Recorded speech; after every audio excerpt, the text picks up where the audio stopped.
Обманутые дольщики недостроенного дома по улице Стахановская в Сыктывкаре начали получать компенсации. По 23 заявлениям уже выплачено более 20 миллионов рублей. В семиэтажном жилом доме общей площадью почти 5000 квадратных метров изначально планировали сдать 118 квартир.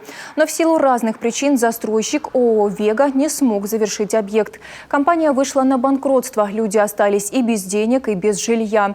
Дом по Стахановской в Сыктывкаре включили в единый реестр проблемных объектов. К делу подключилась прокуратура и глава Коми. Помогите нам по Стахановской улице. Все-таки там новоселье. И вот со всеми этими людьми, обманутыми дольщиками, поставить столы и отпраздновать эту победу. В апреле на встрече с дольщиками Владимир Уйба обрисовал ситуацию и рекомендовал все-таки выбрать компенсации. В противном случае ждать судебных решений, результатов экспертиз и достройки дома люди могли несколько лет.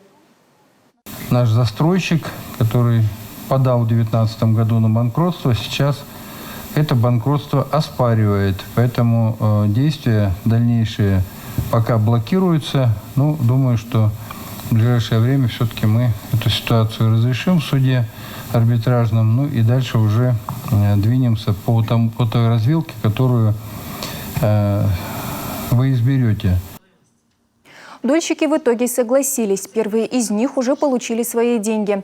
Надежда Ладыгина в 2017 году взяла ипотеку 800 тысяч и купила студию. Сейчас от Фонда развития территорий получила компенсацию 2 миллиона 200 тысяч рублей.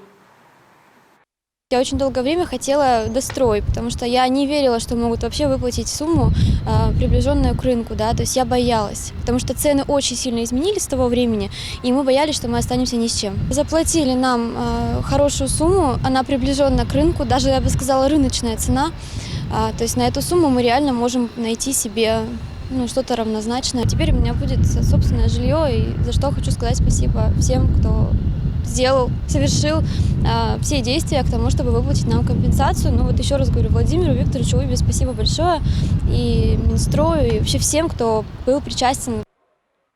Фонд развития территорий принимает заявление с 15 августа. Деньги обещают перечислить в течение 10 рабочих дней.